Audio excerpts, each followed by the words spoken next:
Bonjour, bienvenue dans cet épisode de Sage-Femme Authentique. Aujourd'hui, je vous propose une interview de 2 personnes, extraordinaires. Il s'agit de Linda Henry et de Christophe Rousseau, 2 parents qui ont vécu, un deuil périnatal et qui ont décidé d'écrire ensemble un livre pour, parler de ce qu'ils ont traversé, pour parler de la naissance de leur petite Ella et dans ce livre donc qui s'appelle «Pardonne-moi Ella», ils ont tous les 2 coécrit ce livre et je trouve que c'est, quelque chose de vraiment, hyper important en fait, d'avoir fait ça à 2 parce que c'est très rare finalement d'avoir, la parole des papas notamment. Il y a beaucoup de mamans qui écrivent des livres sur, leur expérience, de la perte d'un bébé, mais très peu, d'écrits qui ont été faits avec les papas et donc ben, je pense que c'est une très grande force que ce livre «Pardonne-moi Ella», qui est vraiment, hyper intéressant que ce soit, bah, pour les personnes qui sont, touchés par, la question du deuil périnatal, que ce soit parce qu'ils l'ont eux-mêmes vécu ou parce qu'un proche l'a vécu ou parce qu'ils sont sensibles à cette cause.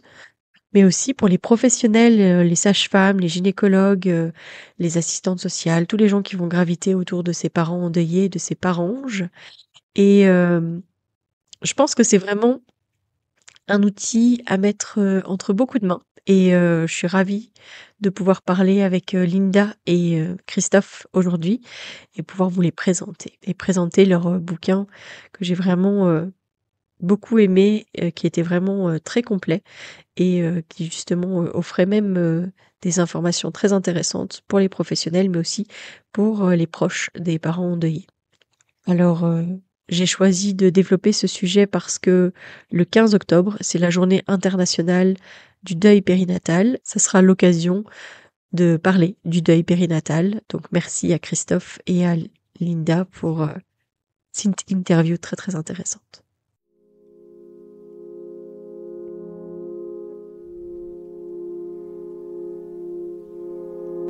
Bienvenue sur Sage-Femme Authentique, le podcast qui ouvre les portes de la connaissance et de l'empowerment en matière de naissance. Ensemble, nous allons explorer les vérités de l'enfantement, briser les mythes et les peurs sociétales et célébrer la physiologie innée des femmes et des bébés dans leur voyage vers la naissance. Au cœur de chaque épisode, je vous emmène à la découverte des pratiques authentiques des sages-femmes, loin des murs hospitaliers, que ce soit à domicile ou en maison de naissance. Je suis Mélissa Chambard, sage-femme et maman de 5 enfants, et ici je vous partage mon expérience, mes conseils pratiques, mes découvertes, ainsi que des histoires inspirantes de parents, de sages-femmes et de professionnels de la périnatalité. Ceci pour que vous soyez pleinement acteur de la naissance de votre bébé, peu importe le lieu où vous avez choisi de l'accueillir, dans l'authenticité, la bienveillance, la force et la puissance. Allez, vas-y.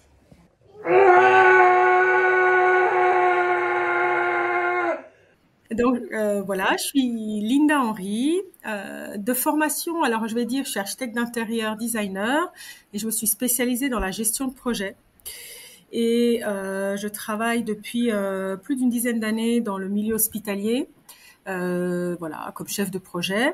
Et voilà un petit peu. Puis à côté, je peins et puis bah notamment voilà, je commence aussi à écrire. C'est mon premier livre d'ailleurs. Et j'espère le premier d'une grande, une grande suite. Et voilà, donc un petit peu pour dire. J'habite à Genève, j'ai 2 enfants de bientôt 20 et 12 ans. Et voilà, à peu près. Parfait, merci beaucoup. Est-ce que Christophe, tu veux bien te présenter? Oui, merci. Bonjour à toutes et à tous. Alors, Christophe Rousseau, je suis donc le co-auteur du livre dont on va parler aujourd'hui, qui s'appelle Pardonne-moi Ella, et donc, par conséquent, le papa de Ella. Je suis ingénieur, physicien à la base. Je travaille dans le milieu hospitalier aussi. D'ailleurs, pour ceux qui liront le livre, ils vont comprendre pourquoi, où et comment on s'est rencontrés. Moi, je suis responsable qualité dans un autre hôpital. On n'est plus dans le même hôpital maintenant. On s'est séparé d'hôpital. Et puis, je suis papa de 3 grands enfants de 19, 21, 23. Je suis aussi écrivain. Alors, c'est pas le premier livre, moi, mais c'est le premier livre, on va dire, personnel. Les autres livres que j'avais écrits, c'était des choses plutôt d'ordre professionnel. Et puis, je suis podcasteur. C'est comme ça qu'on s'est connus. Et dernière petite précision, je suis druide. Parfait, merci beaucoup. Donc dans ce livre que vous avez coécrit ensemble, vous parlez justement de votre rencontre, de votre histoire et aussi de votre fille Ella, puisque ce livre s'appelle Pardonne-moi Ella. Un livre que je conseillerais à beaucoup de gens de lire parce que justement il a une thématique clairement dont on ne parle pas assez, qui est le deuil périnatal. Mais en plus de ça, le fait que vous l'avez coécrit ensemble à deux, pour moi c'est un super avantage parce que souvent la parole elle est plus donnée à la maman et je pense que déjà la maman on en parle mais en fait tellement peu parce que le deuil périnatal c'est quelque chose qui est invisibilisé et où on donne très peu de place en fait aux parents endeuillés, aux paranges. Et donc ici, c'est une force énorme en fait que vous l'ayez écrit à deux. Moi, c'est un livre qui m'a énormément touchée. Qu'est-ce qui vous a décidé justement à l'écrire à deux? Alors, c'est vrai que bon, quand on a vécu cette aventure, un peu après, quelques mois, je dirais 6-8 mois plus tard, bien sûr, j'avais beaucoup de mal à mettre des mots et voilà, à vivre en fait cette expérience. Puis je sais pas, j'ai eu comme un matin, j'ai eu le sentiment que Ella me parlait et qu'elle me disait il faut que tu écrives ce livre, il faut que tu écrives cette histoire, il faut que tu écrives ce livre, mais avec mon père. Et donc moi ces mots, ils me viennent en tête et puis je me dis mais en fait c'est vrai parce que lorsque j'ai commencé à chercher un peu de la littérature dessus, je trouvais qu'il y avait que des références de femmes, on n'avait que l'expérience de femmes. Or je me disais mais c'est incroyable dans un monde où on veut l'égalité. Dans ce domaine, on ne parle que du deuil périnatal comme une problématique de femme. Or, jusqu'à preuve du contraire, hormis Jésus-Christ, il y a un père quand même quelque part, et puis c'est une aventure à deux, et donc je trouve qu'aujourd'hui il faut libérer la parole des hommes, et puis et là j'ai aussi compris que c'était quelque chose de nouveau, que c'était une nouvelle étape un peu dans la communication autour de cette expérience, et c'est comme ça que je suis venue proposer à Christophe de partager notre expérience, et j'ai vu ça, j'ai vu ce livre comme ça, j'ai eu le sentiment qu'elle elle me disait mais vas-y, il faut que tu le fasses avec papa, et donc j'ai dit oui, c'est une évidence, il faut qu'on essaye, et puis voilà, et c'est parti comme ça. Et aujourd'hui d'ailleurs, alors pour un peu rebondir sur ce que tu dis, le livre est actuellement référencé justement à la bibliothèque, à la faculté de médecine de l'université de Genève, justement pour cette particularité. C'est-à-dire qu'ils ont dit mais voilà, nous on n'a jamais vu ça, et faut absolument que les gens en prennent connaissance, les étudiants, les formateurs. Et donc voilà, et c'est là que j'ai aussi compris que voilà, on ouvre une nouvelle porte, je pense, sur ce sujet, et on accueille la voix des hommes, comme on a demandé l'égalité. C'est important parce que autant on parle de mamange, on parle de parange, mais j'ai très très peu entendu parler de papange. Alors que en fait, quand on attend un enfant, on se prépare à son arrivée, mais quand on perd un enfant, on le perd ensemble aussi. Et même si on n'est pas touché de la même manière, parce que souvent, les papas que je rencontre dans ce genre de situation, ils me disent « Oui, mais c'est elle qui traverse, c'est elle qui va devoir le mettre au monde, c'est elle qui le vit dans ses tripes, en fait. » Mais ça n'empêche pas que l'attente d'un bébé, c'est à deux. Et puis, perdre un bébé, c'est à deux. Dans d'autres sphères et de manière différente peut-être, mais en tout cas, vous êtes tous impactés, quoi, clairement. Donc, merci en tout cas d'avoir donné la parole au papan. Je remercie Christophe pour ça. Et dans l'écriture, ça a été du coup pour vous justement de donner tout ça parce que vous racontez évidemment ce qui vous a amené en fait à décider d'interrompre la grossesse et d'accompagner Ella. Mais vous avez raconté plus que ça parce que dans votre livre, vous racontez votre histoire, comment est-ce que vous vous êtes rencontrés, vous nous emmenez en fait dans votre univers et dans ce que vous avez vécu. Et voilà, on rentre dans votre passion et dans votre histoire de manière hyper intéressante parce que vous utilisez en plus des moyens qui sont assez intéressants. Il y a des conversations, vos textos, il y a la musique que vous échangez. On peut vraiment rentrer dans votre univers, c'est hyper intéressant. Mais dans l'écriture, vous aviez décidé justement de le faire ensemble comme ça? Alors, je crois que c'était le point de départ, pour rebondir sur ce que disait Linda, c'était ok, on va l'écrire à deux. Moi, je trouvais important en effet d'apporter la façon dont je l'ai vécu moi, parce qu'un papa, il le vit pas de l'intérieur, en tout cas pas de la même manière, il vit pas dans sa chair. Hein, donc, on dit toujours on devient papa le jour de l'accouchement, c'est un peu ça quand même. Et du coup, on s'était dit, mais ça serait bien qu'on raconte les mêmes scènes, mais du point de vue de Linda et de mon point de vue. Donc il y a toujours un chapitre, est toujours divisé en deux. C'est-à-dire que chaque scène, avant l'arrivée de Ella, pendant l'arrivée de Ella et après l'arrivée de Ella, il y a toujours Linda qui raconte et il y a toujours Christophe qui raconte. On raconte la même chose, mais pas de la même manière. Parce que évidemment, on exprime beaucoup d'émotions et de notre vision d'hommes et de femmes très différents, comme on peut le constater pour ceux qui vont nous regarder en tout cas. Mais on vient de cultures différentes, on n'a pas le même âge, il y a un écart d'âge quand même, on a plus de 10 ans d'écart. On vient de deux pays différents, avec des racines et des origines différentes. Donc, il y a vraiment plein de choses en fait derrière tout ça qui fait que on trouvait intéressant de raconter et pas juste le deuil périnatal, mais la vie de Ella qui a été très courte, mais sa vie, elle est née avec notre histoire. Donc, on avait envie de raconter tout ça en n'étant pas trop dans le voyeurisme. C'est toujours délicat. Hein. On a essayé d'être. On partage un peu d'intimité, mais pas trop. Et l'idée des textos et de la musique, justement, je trouve que ça donne cette notion d'intimité, mais avec d'autres sens. Et en particulier la musique, parce que c'est vraiment un truc qui nous tient à cœur à tous les deux. On adore ça, la musique. Et du coup, c'est vraiment notre histoire, elle est musicale. Donc, on pourrait presque en faire une comédie musicale. On pourrait. Je pense j'avais dit que je le ferais, mais on va mettre la playlist de la bande originale du livre sur notre site. Je pense que ça, c'est une très bonne idée. On l'a pas encore fait. Oui. Maintenant, on va le faire. Ouais. Et puis, il y a eu beaucoup de choix. Il y a la musique le jour de l'accouchement, de la naissance. Il y a eu la musique le jour de la cérémonie de départ. Il y a toujours eu de la musique qui a accompagné la vie notre vie et celle de Ella, en fait. Donc, voilà, on a vraiment choisi de se dire, on a pris le parti, tout d'abord de parler à Ella. Moi, je lui parle, Linda lui parle, jusqu'à ce qu'elle naît. Et puis après, on continue de raconter ce que nous avons vécu, mais vraiment avec notre vision d'hommes et de femmes et avec tout ce que ça comporte en fait. L'émotion et l'intensité, en fait, elles sont pas que au moment où on raconte finalement la naissance de Ella, mais c'est tout le long, c'est avant, pendant et après.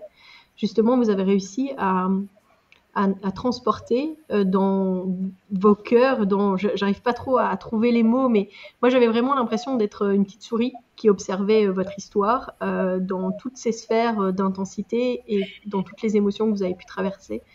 Et c'est peut-être ça justement aussi que j'ai trouvé hyper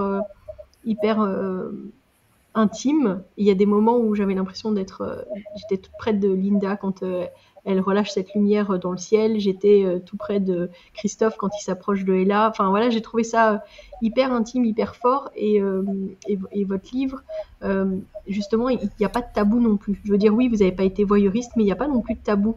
Vous avez dit ce qu'il fallait dire en fait. C'est pas, il n'y a pas de mystère. Et pour ça, c'est hyper fort. Vraiment, merci. Linda, t'allais dire quelque chose? Mais oui, justement, alors parce que sur cette phrase, il n'y a pas de tabou, je pense que c'est vraiment aussi c'est vraiment l'introduction justement à l'échange, à communiquer sur le sujet, parce qu'il faut bien commencer quelque part. Et je me suis dit, mais si on n'en parle pas dans sa chair du sujet, on va pas pouvoir lancer le débat en soi, on va pas pouvoir exprimer et communiquer. Et puis aussi l'autre chose, c'est qu'on s'est rendu compte, enfin pour ma part, que déjà en parler, c'était déjà soigner quelque part l'expérience. Et donc oui, c'était, je pense, aussi important ce côté où justement on soulève le tabou. On veut plus de tabou autour de cette expérience. Parce que c'est un vrai sujet tabou, faut pas se leurrer. Il n'y a pas si longtemps que ça, puis c'est encore le cas en Suisse, l'enfant issu d'un accouchement né sans vie avant une certaine période, il n'existait pas. Il n'a aucune existence ni civile, ni dans la mémoire des gens, il n'a même pas le droit à un prénom, il a même pas le droit à une tombe. Enfin, jusqu'à présent, c'était comme ça. En France, ça a évolué, hein, donc on raconte aussi les histoires de l'évolution française et suisse, qui sont un peu... La Suisse a un petit poil de retard dans ce côté-là. Alors, pas dans la prise en charge à l'hôpital, je trouve que c'est un peu différent, mais en tout cas pour la partie légale, derrière, du point de vue de l'état civil, je ne sais pas trop en Belgique comment c'est, mais du point de vue de l'état civil, maintenant, on peut ajouter l'enfant sur notre livret de famille, lui donner un prénom, donc il a une existence, et il a le droit à une cérémonie. Je ne veux pas briser un des secrets du livre, mais moi, c'est mon deuxième enfant, j'en ai perdu 2 comme dans cette même condition. Donc il y a Ella, puis après 20 ans avant, enfin 18 ans avant, il y a eu Enzo, et 18 ans avant, c'était en France, et en France, moi, on m'a rendu mon enfant, les cendres de mon enfant, dans un sac en plastique, et merci, au revoir. Débrouillez-vous avec ça. C'était très violent. Donc, heureusement, les choses ont évolué, mais le sujet du tabou, il est hyper important, et le livre, il est vraiment... Et c'est pour ça qu'on l'a voulu très poétique, musical. C'est pas un livre triste, hein, parce qu'on n'a pas voulu écrire quelque chose de triste, parce qu'on voulait que vraiment que le tabou soit levé, et qu'on entende enfin, et ça concerne énormément de femmes, beaucoup plus qu'on ne croit, que ces enfants aient droit à une vie et une existence aussi courte fut-elle. En Belgique aussi, en fait, on a le droit effectivement d'inscrire les bébés sur son livret de famille. Et on a même certaines communes qui ouvrent un registre pour les bébés décédés. Donc, de la même manière dont on enregistre les naissances, les décès, on peut aussi enregistrer les bébés qui sont nés dans le silence, en fait, quelles que soient les conditions. Donc ça, c'est quelque chose, on a une association qui milite beaucoup pour ça, une association qui aussi fait des photos, en fait, avec des photographes professionnels qui viennent pour faire des photos souvenirs vraiment de qualité pour les parents. Et du coup, qui milite pour beaucoup de choses, dont ça. Il y a de plus en plus de communes qui acceptent d'ouvrir ce type de registre. Donc ça a aussi beaucoup d'importance. Je pense qu'à peu près aussi chaque cimetière en Belgique a prévu un lieu pour les enfants, pour les bébés qui sont décédés. Donc, oui, c'est le cas également à Genève. Il y a aussi la possibilité d'avoir il y a un espace en fait pour justement tous les bébés nés in utero, on va dire. Et effectivement. Un petit pas après l'autre, c'est sûr. Et je pense que des ouvrages comme le vôtre, donc des livres comme le vôtre, ça libère la parole. Ça permet de mettre des mots sur des choses, sur des expériences, sur des émotions que les gens peuvent traverser effectivement, mais pas que, parce que dans votre livre, il y a aussi des éléments qui sont très intéressants, comme cette liste que vous dites de choses qu'on peut faire pour des personnes qui passeraient par le même type d'expérience. Donc ça, c'était aussi, je trouve, quelque chose que j'avais jamais vu. Un peu des idées de choses à apporter, à offrir en fait aux parents qui sont endeuillés. Et je crois que justement, vous aviez été retourné voir l'équipe qui vous avait accueilli pour Ella, et vous aviez partagé justement tout ça avec eux. Comment est-ce qu'ils avaient réagi par rapport à ça? Ils étaient très touchés déjà, et puis eux, ils ont été très preneurs de tout ce qu'on avait à leur donner par rapport justement à ce qui peut être bien pour accompagner ses parents. On a été d'ailleurs invités, il y a une année à peu près, sauf erreur, à participer à une des formations du deuil périnatal près je crois que c'est une formation continue qui est donnée justement à l'hôpital, à la maternité de l'hôpital universitaire de Genève, où justement on nous a posé beaucoup de questions un peu sur qu'est-ce qu'on attend, qu'est-ce qu'on vit, comment, et quelles sont aussi les choses à ne pas faire. Donc c'est un livre aussi, et je pense que ça c'est aussi important de le mentionner, qui est un outil précieux pour le corps médical, le corps soignant, et je pense que ça a été aussi une grande demande. J'ai ressenti que effectivement c'était quelque chose qui pour eux, ils avaient besoin aussi d'avoir des témoignages comme ça en duo qu'ils ont très rarement. Hein. D'ailleurs, quand on a été on avait été un groupe de parole, les hommes, je crois qu'à peu près le 3/4 sont pas venus. Pour eux, ils avaient l'impression que c'était pas leur affaire, c'était pas, ça les touchait ni les regardait finalement. Et puis, on se rendait compte qu'à la fin, après, c'est que des ressentis qui sont retenus chez eux et qui génèrent après des mal-être. Donc, c'est vraiment un outil autant pour l'entourage, autant pour le couple qui le vit, mais aussi autant pour les thérapeutes, le corps médical. Et ça, je pense que ça a été très bien accueilli. Et voilà, et j'espère aussi que ça peut aussi à eux de leur donner des idées de comment agir, comment réagir, comment se comporter dans des situations de ce type. Et oui, c'est voilà, pour répondre plus ou moins à cette question que tu Mais te j'ai trouvé poses. ça vraiment hyper intéressant, Oui, vraiment. Oui, ouais, les sages-femmes qui nous ont accompagnés toute la journée, parce que comme c'est quand même un processus long, hein, le déclenchement de l'accouchement jusqu'à l'accouchement, on n'a pas vu qu'une seule sage-femme. Et elles étaient tellement contentes de nous revoir quelques années après. Bon, on les a interviewées, on a évidemment échangé avec elles. Il y a une partie de ce qu'elles nous ont restitué qui est dans le livre. C'était autant précieux pour nous qui construisions le livre, qui écrivions le livre, que pour elles, pour leur feedback, parce qu'en général, ils revoient les patients 3 mois après, je crois, quelque chose comme ça, 3 ou 6 mois. Oui. Puis c'est tout, c'est fini après. Nous, c'était quelques années après, puis quelques années après, il y a quand même du chemin qui est fait, ou pas d'ailleurs. Il y a des gens qui peuvent rester longtemps dans un état un peu perdu comme ça. Ça reste quand même un choc très grand. Et donc pour elle, c'était super important de nous revoir et de pouvoir échanger là-dessus. Donc, et puis, enfin, voilà, il y avait tellement de bienveillance et de douceur et chez ces femmes qui font un travail extraordinaire que malgré le fait que c'était une expérience traumatisante, je pense Linda pareil, on a eu beaucoup de plaisir à les revoir en fait.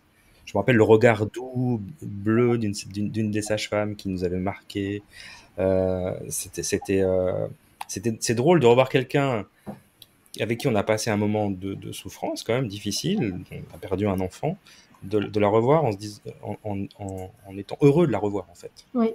Et c'est vrai qu'on dit que les sages-femmes font le plus beau métier du monde, mais aussi on traverse aussi avec les parents des moments aussi intenses que ceux que vous avez vécus.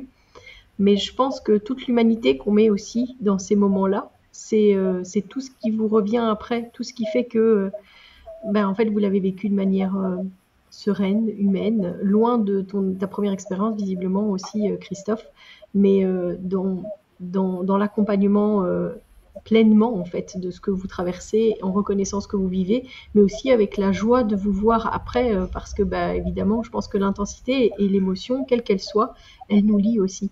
Et donc, des personnes qui partagent un moment aussi intense que ce que vous avez vécu avec vous, se sentent liées avec vous, évidemment.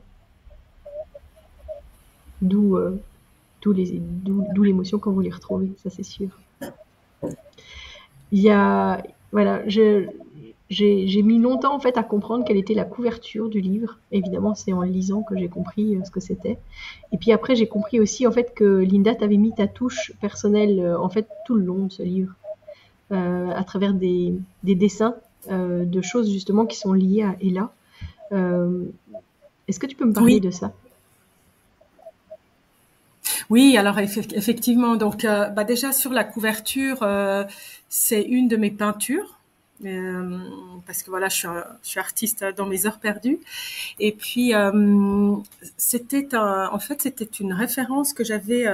Je m'étais inspirée d'un matin de printemps où j'étais allongée dans dans l'herbe, et puis je regardais un peu le ciel et puis les arbres, et puis voilà. Enfin, c'était vraiment un petit moment où je me souviens que j'ai dit waouh, mais j'aimerais tellement figer ce moment où tout a l'air tellement serein, tellement calme, tellement bien. Et donc j'ai créé cette œuvre avec voilà, c'est une des branchages comme ça avec des feuilles sur un fond de ciel bleu. Puis ensuite, c'est vrai que comme j'ai aussi souvent, hein, j'ai du mal à mettre des mots sur mes émotions, j'ai du mal à mettre des mots sur ce que je ressens, et c'est là où la peinture, le dessin prend souvent le relais. Et donc quand j'écrivais ce livre, en même temps, j'avais quelques esquisses comme ça de me dire, mais si je devais peindre tout ça, si je devais dessiner ça, comment je le ferais, qu'est-ce que je retiendrais, et puis qu'est-ce que ça communique. Et donc j'ai commencé à faire ces dessins qui sont tous des petits moments qui ont été vécus finalement.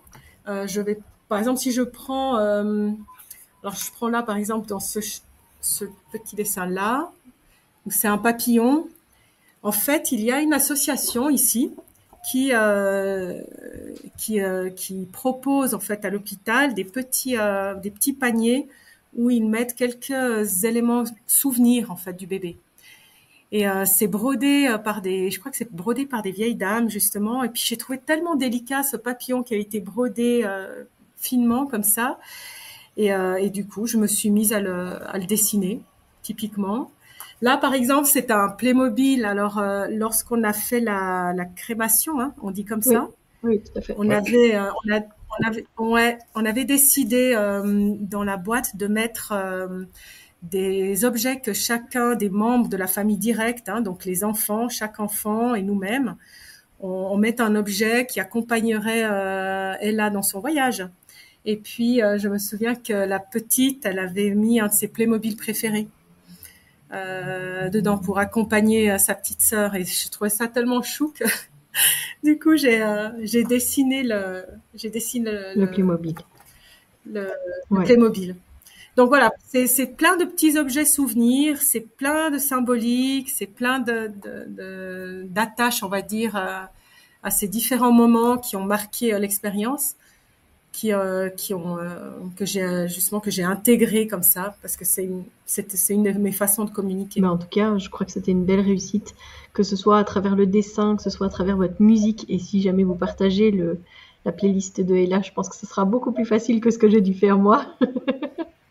Que ce soit oui, vos témoignages à tous les deux, que ce soit cette liste pour accompagner les parents endeuillés. J'ai trouvé que vraiment vous aviez pensé de manière tellement globale ce livre qui vous est venu du cœur, mais vous en avez fait quelque chose qui était tellement plus grand en fait, que vraiment je voulais vous remercier en fait pour ce cadeau que vous faites à tout le monde en fait, parce que je pense qu'il n'y a pas forcément besoin d'avoir traversé cette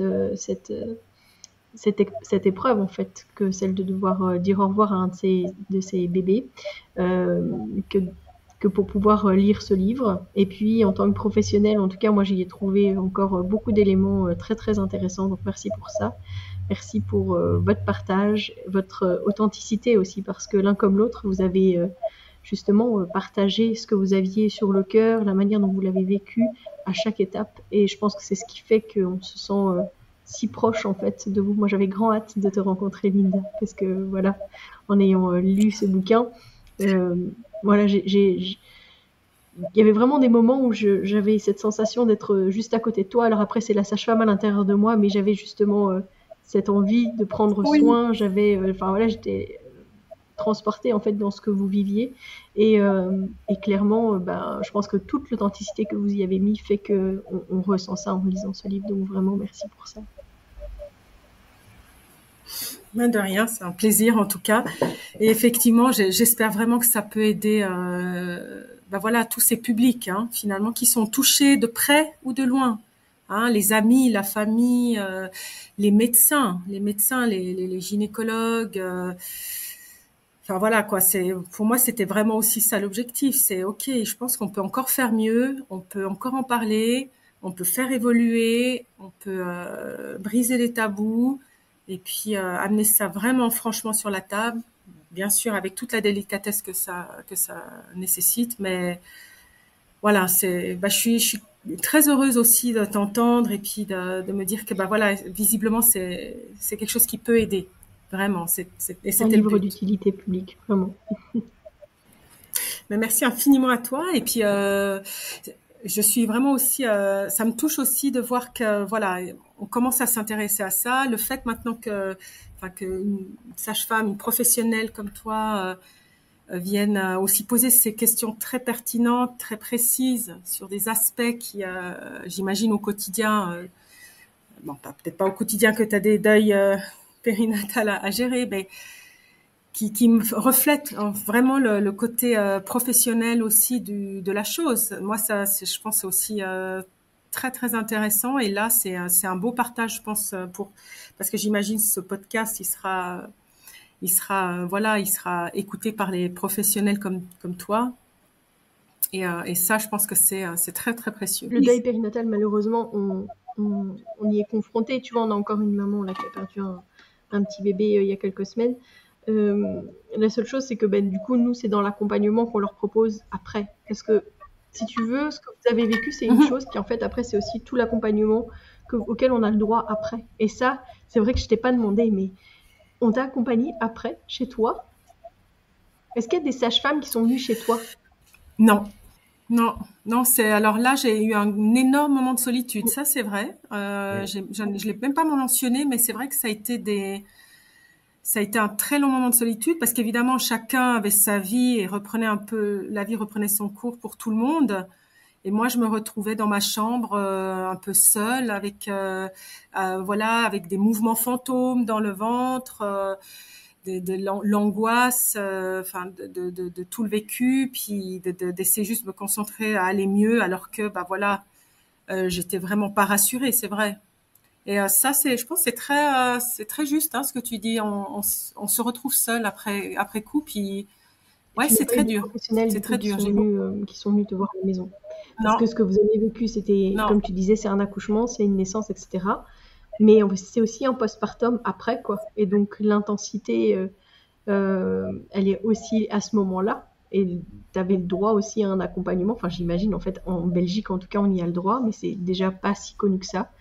Et j'imagine qu'en Suisse aussi, tu vois. En fait, c'est pas normal de se retrouver en dehors de l'hôpital et puis de pas avoir d'accompagnement à côté de ça. Donc ça, c'est quelque chose qui est bon à dire. C'est vrai que c'est un aspect où moi je me suis sentie très seule, ouais. Et autant, et c'est de la même manière, il n'y a pas d'accompagnement pour les mamans, et j'allais dire c'est pire, c'est pas vrai, mais il n'y a même pas de reconnaissance pour les papas, parce qu'on n'a même pas de congé parental pour les pères. Tu retournes au travail, c'est fini, hein. Donc il y a encore un peu de travail sur ce sujet-là à faire des deux côtés, vraiment. je pense. De reconnaître aussi qu'on a du temps, besoin de temps aussi pour se poser, quoi. Puis ça aide justement à ne pas dégringoler après parce que justement on a dû trop vite reprendre le rythme comme si rien ne s'était passé, alors que c'est un tsunami qui s'est passé dans votre vie, quoi. Enfin, on peut pas juste balayer et se dire ah bah c'est bon, je retourne, j'ai une réunion demain, c'était prévu, donc j'y vais, quoi. C'est ça. Donc ça, non, clairement. Ouais, tout à fait. Mais d'ailleurs, on a lentement tous les deux un peu sombré dans une forme de dépression, hein. Ça a été très dur. Et c'est vrai qu'une sage-femme qui vienne un peu les premiers jours, exactement comme un postpartum normal, je trouve que ça fait du sens, effectivement, ouais. Ça aiderait. C'est important de communiquer là-dessus. Et effectivement, donc nous, dans ce genre de situation, en tout cas, c'est ce qu'on essaye de mettre en avant, d'expliquer aux parents qu'ils ont droit à ça. Et puis, évidemment, que ça peut prendre du temps et que c'est OK, qu'il n'y a pas de problème en soi. Et nous, ce qu'on a décidé, en tout cas dans notre maison de naissance, donc là, on est en train de fignoler une fresque qui reprend tous les bébés qui ont été accompagnés par la maison de naissance. Donc ceux qui sont nés à la maison de naissance, mais aussi chez eux. Mais on a repris aussi tous ceux qui sont nés à l'hôpital, pour une raison ou pour une autre, mais qui étaient accompagnés par la maison de naissance. Et en fait, on a aussi décidé de donner une place justement à tous ces bébés des étoiles, tous les bébés qui sont, pour une raison ou pour une autre, pour un arrêt de grossesse ou pour une interruption médicale de grossesse. On a décidé, si les parents étaient OK, en fait, de mettre le prénom des bébés aussi sur la fresque. On les met en fait on a un arbre, et en fait, on les inscrit dans l'arbre. Donc ils ont une place aussi dans la fresque de la maison de naissance. Ouais, c'est super, bravo. Ouais. Dans les arbres. Et donc si vous avez envie de rencontrer Linda et Christophe, justement la semaine prochaine, ils vont faire une dédicace à la FNAC, mais à Genève. Donc si jamais vous êtes en Suisse, c'est le bon plan. Si vous êtes tout près de la Suisse, c'est aussi un bon plan. Donc ça sera à la FNAC des Eaux Vives à la gare de Genève de 14 à 18h. Est-ce que vous avez d'autres choses à nous partager? Où est-ce qu'on trouve votre bouquin, par exemple? Parce que c'est toujours important de le savoir. Oui, c'est juste. Alors, il est distribué en France principalement, hein, dans les librairies, à la Fnac, les Cultura, les Amazon. Amazon, ouais. Mhm. Voilà. En Suisse, c'est Fnac Suisse uniquement. En Belgique, j'imagine, ça va être Amazon. Je On a sais des pas si vous avez Fnac des aussi en Fnac en Belgique, oui. Belgique, je suis pas sûr. Ouais, alors sûrement la Fnac aussi. Parce Mhm. que, en fait, comme il est référencé sur la Fnac française, toutes les Fnac peuvent le faire venir. Ouais. Donc, si on veut le trouver, c'est plutôt la Fnac si on le trouve en physique, si on n'est pas en France. Sinon, Amazon, on peut le commander sur Amazon.fr. Je crois que j'ai tout Alors dit. c'est Hein. parfait, Ouais. très bien. Et ben en tout cas, un livre à Voilà. partager. On a aussi le site qui s'appelle pardonne-moi-ella.com, tout attaché, où il y a un peu de compléments. Donc, on retrouve l'interview complète avec les sages-femmes. On va retrouver donc cette fameuse playlist de musique. On y postera aussi l'interview qu'on vient de faire aujourd'hui. Et voilà, à chaque fois qu'on va continuer de faire vivre Ella à travers ces expériences du livre, on le mettra sur le site aussi. Et puis il y a aussi une liste d'associations dans les différents pays francophones, France, Suisse, Canada, Québec, Belgique, qui accompagnent les parents. J'aime pas dire victimes, mais c'est quand même le cas du deuil périnatal, en tout cas qui les accompagne. Donc on a aussi référencé ça pour aider le plus de gens Merci possible. beaucoup et justement je mettrai du coup en lien dans la description de cet épisode ce site internet du coup pardonne-moi-ella.com. On va faire ça. Merci en tout cas pour votre témoignage, merci pour ces moments vécus ensemble. Je vous souhaite tout le meilleur et j'espère que justement tout ce message autour du deuil périnatal va pouvoir continuer à voyager grâce à vous et puis grâce un peu à ce podcast, que ça puisse faire rayonner aussi ce magnifique bouquin qui est Pardonne-moi Ella. Et puis bonne suite à vous en tout cas. Merci infiniment à toi. Merci beaucoup. Voilà, donc encore une fois, merci à Christophe et à Linda pour ces partages vraiment authentiques où ils parlent vraiment de leur histoire et de l'histoire de leur fille Ella. Je vous rappelle donc que vous pouvez aller les rencontrer pour une séance dédicace si vous habitez le canton de Genève, le 15 octobre de 14 à 18h à la Fnac des Eaux Vives. Et je vous partagerai dans le lien en description de cet épisode l'événement pour cette dédicace. Donc vraiment, n'hésitez pas à y aller si vous êtes dans la région. Et je vous mets aussi en lien dans la description où vous pouvez commander ce livre pour que ce soit peut-être plus facile pour vous d'aller directement le commander. N'hésitez en tout cas pas à partager cet épisode parce que, comme tout autre sujet développé dans Sage-Femme Authentique, il est temps de partager également sur la question du deuil périnatal, de la perte des bébés, parce que c'est trop souvent quelque chose qui est caché, qui est presque effacé, où on nous pousse un petit peu à passer à autre chose, etc. Et donc, je pense que la parole qui se libère autour de ces parents endeuillés est essentielle. Et donc, merci à vous de faire voyager aussi cet épisode comme vous faites voyager tous les autres.